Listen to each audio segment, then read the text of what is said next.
Rendez-vous au sommet de Zig Ziglar, le travail. Nous voilà arrivés à un nouveau rendez-vous pour continuer à monter l'escalier vers le succès.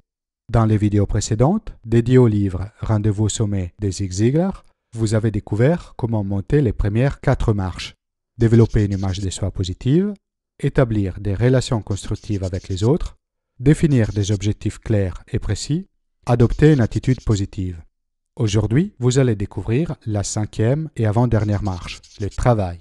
Une fois monté, il vous restera un tout dernier pas à franchir pour arriver au sommet, le désir. Mais faisons les choses dans l'ordre et regardons quels sont les conseils de Zig Ziglar à propos du travail. D'après l'auteur, tout l'effort fait jusqu'ici pour construire les fondements du succès est inutile si ensuite nous ne passons pas à l'action, si nous ne réalisons pas les tâches nécessaires pour concrétiser nos rêves. Il s'agit d'une habitude à développer qui commence par notre travail quotidien. Malheureusement, beaucoup de monde ne cherche plus le travail dès qu'il a trouvé un boulot. Énormément de gens qui se rendent au boulot le matin passent leur journée en essayant de réduire au minimum le travail qu'ils vont réaliser. Et ne se rendent pas compte qu'en ce faisant, c'est eux-mêmes qui perdent des opportunités. Une étude a montré que près de 80% des gens vont travailler à contre-cœur. Tout simplement, ils n'aiment pas leur travail. Quand l'auteur a commencé à s'intéresser au développement personnel, il a beaucoup entendu que pour arriver au sommet, il fallait faire les sacrifices nécessaires. Il répétait lui-même ces messages dans ses conférences. Mais il s'est aperçu avec l'expérience que les personnes qui arrivent au sommet ne payent pas de prix pour leur succès. Elles profitent de ces prix. Elles travaillent dur parce qu'elles aiment bien leur carrière professionnelle et le travail que cela représente.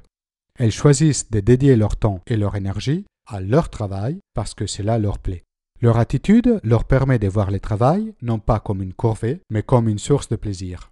Comme pour toute autre chose, c'est notre choix de voir le travail comme quelque chose qui nous contraint, quelque chose que nous sommes obligés à faire, ou alors comme un moyen d'apprendre et de nous développer. Un exemple parfait de cette attitude est représenté par Thomas Edison. Avant l'invention de l'ampoule électrique, plus de 10 000 essais ont été nécessaires. Dans une interview après son succès, un journaliste lui a demandé comment on se sent quand on échoue quelque chose de 1000 fois. Edison lui a répondu « Je n'ai pas échoué quelque chose de 1000 fois. J'ai trouvé avec succès 10 000 manières de comment ça ne fonctionne pas. La seule différence entre celui qui échoue et celui qui arrive au succès est que ce deuxième continue à essayer. L'échec est le chemin du moindre effort, mais le succès n'est rien d'autre qu'une question de s'en tenir à la tâche, de continuer à travailler et à croire en ce qu'on est en train de faire. Rien au monde ne peut prendre la place de la ténacité. Les talents ne peuvent pas. Partout, vous pouvez trouver des gens talentueux sans succès. Le génie ne peut pas. Les génies non reconnus est presque un proverbe. L'éducation ne peut pas. Le monde est plein de gens éduqués et démunis. Ce sont la ténacité, la détermination et le travail qui font la différence. Peu importe combien de temps vous tombez, si vous continuez à vous relever, vous terminez par réussir. Quand vous savez dans votre conscience que vous avez donné le meilleur de vous-même pour un résultat qui n'est pas arrivé, n'abandonnez pas. Simplement, démarrez un nouveau projet.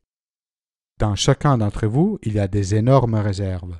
Mais tant que vous n'êtes pas convaincu d'avoir tout ce qu'il faut pour réussir et que vous ne l'utilisez pas, vos capacités ne peuvent pas s'exprimer. Beaucoup de monde adopte une posture passive et attend qu'une opportunité lui soit présentée. Mais les opportunités ne frappent pas la porte. Elles sont à l'intérieur de chacun de nous. Et c'est le travail qui permet de les faire ressortir. En adoptant cette approche active, en persistant dans votre travail avec désir et détermination, vous augmentez énormément vos probabilités de succès. D'après l'auteur, les gens paresseux n'existent pas.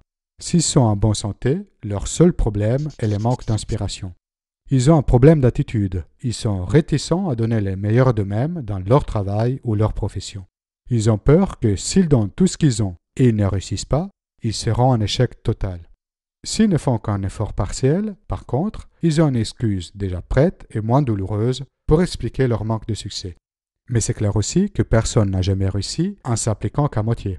Pour traiter ces problèmes d'attitude et de motivation, il suffit de lire les bons livres, voir des présentations inspirantes et fréquenter des personnes motivées. Cela permettra à chacun de sortir le meilleur de lui-même. Pour expliquer son idée en image, Zig Ziglar utilise l'exemple de la pompe à eau. Je ne sais pas si vous avez déjà eu l'occasion de l'utiliser pour boire un verre. Au début, vous devez pomper avec beaucoup d'énergie avant que l'eau commence à sortir.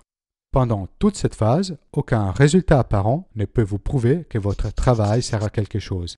Ce qui rend les choses encore plus difficiles est que tant que l'eau ne sorte pas, il est impossible de savoir si un ou deux coups seront suffisants ou s'il faudra compter à pomper pendant encore plusieurs minutes.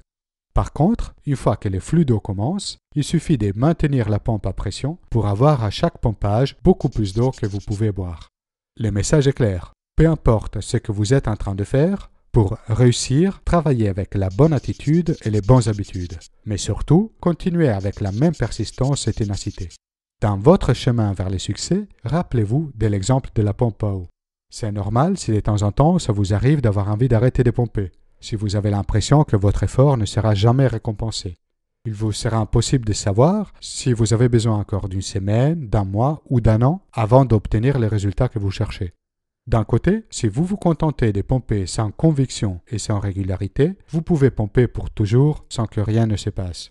Mais si vous pompez avec suffisamment d'énergie et d'enthousiasme et suffisamment longtemps, tôt ou tard, votre effort sera repayé. À ce moment, quelque chose d'incroyable va se produire. Dès que l'eau va sortir, il vous suffira de garder un petit peu de pression pour que l'eau continue à couler. Il arrivera même un moment où les récompenses seront tellement grandes que vous pourrez avoir tout ce que vous voulez, vous pourrez concrétiser tous vos rêves. Cette marche d'escalier peut paraître comme moins séduisante par rapport aux autres. C'est vrai que travailler quotidiennement, même quand les résultats ne semblent pas arriver, peut parfois décourager. Mais la ténacité de continuer à travailler pour réaliser ces objectifs, la capacité à se relever après un échec, sont les seuls éléments qui séparent ceux qui réussissent de ceux qui échouent. Ce n'est jamais une question de talent, de génie ou d'éducation. C'est toujours une question de persistance et de travail. Comment vous vous sentez si près du sommet? Est-ce que vous continuez à pomper avec énergie et enthousiasme, même si les résultats ne sont pas encore visibles? Laissez un commentaire ci-dessous.